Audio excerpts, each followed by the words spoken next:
नमस्कार दोस्तों, मेरे YouTube चैनल सही बोलता पर आपका स्वागत है। दोस्तों, अभी 18 दिसंबर और 19 दिसंबर को दो घटनाएं हुई। घटनाएं गुरु ग्रंथ साहब के साथ बेअदबी की थी। पहली घटना हुई गोल्डन टेम्पल अमृतसर में और दूसरी घटना हुई कपूरथला साहब में। दोस्तों, जिस दिन ये घटना हुई, जो गोल्डन टेम्पल की घटना हुई वो 18 दिसंबर की थी और कपूरथला साहब की जो घटना थी वो 19 दिसंबर की थी।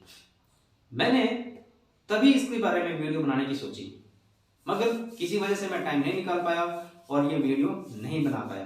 दोस्तों, आज जब सुबह मैंने अखबार पढ़ा तो इसमें समाचार था कि कपूरथला के गुरुद्वारे में नहीं हुई बेअदबी, भीड़ बुलाकर हत्या करवाने वाला ग्रंथी गिरफ्तार, पोस्टमार्टम में मृतक के शरीर पर मिले तेज धार हथियारों के कई निशान, 100 अज्ञात लोगों पर केस दर्ज। दोस्तों, जो कपूरथला गुरुद्वारे में जो बेअदबी की घटना के बारे में जो खबर थी उसमें सच्चाई ये है कि वो जो बताया गया है कि ये शख्स यहाँ पर चोरी करने के इरादे से आया था। जब चोरी करने के इरादे से आया तो ग्रंथी ने जो है बेअदबी की खबर फैलाई और लोगों ने इसको पीट पीट कर मार डाला। दोस्तों, मैं जो अपने विचार रखना चाहता था 18 दिसंबर की घटना के ऊपर वो ये थे कि हमने जिस शख्स ने ये बेअदबी की घटना की, जिस शख्स ने ये बेअदबी की, उसको लोगों ने पीट पीट कर मार डाला। दोस्तों, क्या उसको मारना सही था? क्या ये हमने सही किया? क्या हमको उसको मारना जरूरी था? अब इसको इस तरह से देखते हैं कि आपने उस शख्स को मार दिया मगर उसकी सोच को आपने नहीं मारा। वो कौन सी सोच थी जिस सोच के तहत वो बेअदबी कर रहा था? और अब तक तो ये भी सवाल है कि वो शख्स था कौन? वो हिंदुस्तान का था, पाकिस्तान का था, नेपाल का था, भूटान का था, बांग्लादेश का था, कहाँ का था? अब तक उसके बारे में ये भी जानकारी नहीं प्राप्त हुई कि वो इंसान था कहाँ का। दोस्तों, कहानियां दो तरह से होती हैं, एक जो कहानी हुई और एक जो कहानी हो सकती थी। कहानी ये हुई कि गुरुद्वारा साहब में बेअदबी की घटना हुई, लोगों ने गुस्से में आकर उस आदमी को मार डाला और कहानी खत्म हो गई। दूसरी कहानी ऐसे हो सकती थी कि क्योंकि ये जो अभी फार्मर प्रोटेस्ट था, फार्मर प्रोटेस्ट के में सबसे ताकतवर कौम के तौर पर जो कौम उभरी वो थी सिख कौम। उन्होंने सरकार को अपोज किया, सरकार से सवाल किए, कोई और कौम अभी ऐसा नहीं कर पाई थी और इस तरह से उन्होंने एक बहुत बड़ी इज्जत कमाई। अब जब बेअदबी की घटनाएं होती हैं, हम एक कहानी एज्यूम करके चलते हैं। मान लो कि एक गांव है और एक गांव में एक व्यक्ति जो है वो ताकतवर है और वो दूसरे की सहायता भी करता है, मगर गलत होते वो देख भी नहीं सकता। मान लो कि वो व्यक्ति सिख है और वो गुरुद्वारे में जो बेअदबी की घटना हुई वो उस आदमी ने, उस व्यक्ति ने जो है वो सहन नहीं कर सकता।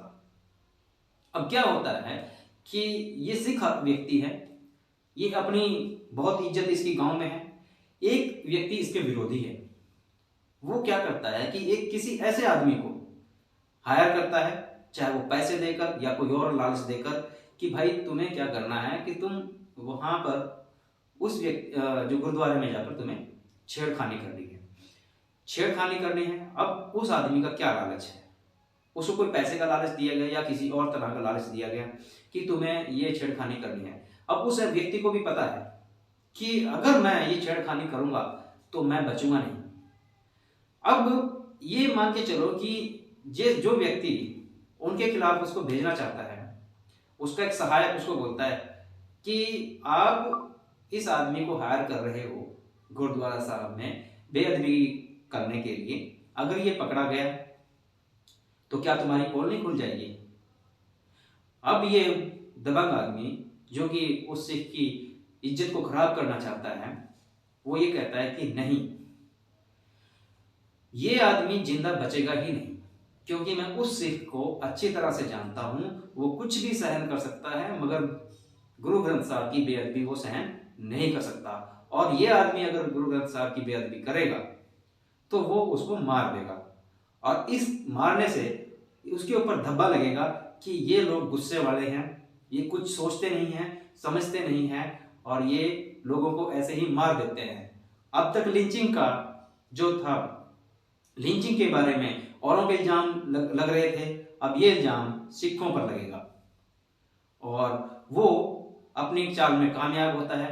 वो जब गुरुद्वारा साहब में उस आदमी को भेजता है, और उधर गुरुद्वारा साहब में ये सिख व्यक्ति जो है उसकी बेअदबी को सहन नहीं कर पाता और उसको जान से मार देता है। जब जान से मार देता है, उस सिख की बेइज्जती होती है, सब दुनिया में उसकी इमेज खराब होती है, और जो दबंग आदमी जिसने उसको भेजा था वो खुश होता है।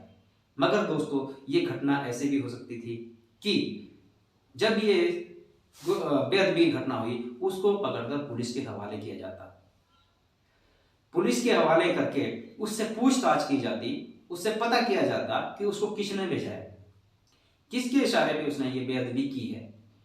और जब ये सोच पता चलती कि किसके इशारे पे ये बेअदबी हुई है, ये कौन सी सोच है जो जिस सोच के तहत वो ये काम कर रहा था, तो उस सोच के ऊपर अटैक किया जा सकता था।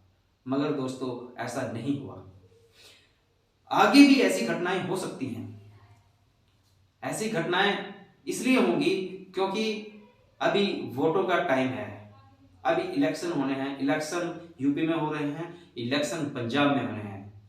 तो दोस्तों, मेरी गुजारिश सिख कौम से ये है कि वो अपने आप पर काबू रखे और अपने गुस्से को कंट्रोल में करे, और ये जो इस तरह की जो सोच है उस सोच का पता लगाएं, उनको जान से ना मारें, जिससे कि इस सोच को खत्म किया जा सके, ना कि लोगों को। क्योंकि आप एक इंसान को जब मारते हो तो आप सिर्फ उस इंसान को मार रहे हैं, उस सोच को आप नहीं मार रहे। वो सोच कहीं और पनप रही है और वो फिर आपके सामने आ सकती है। जय भीम, जय भारत।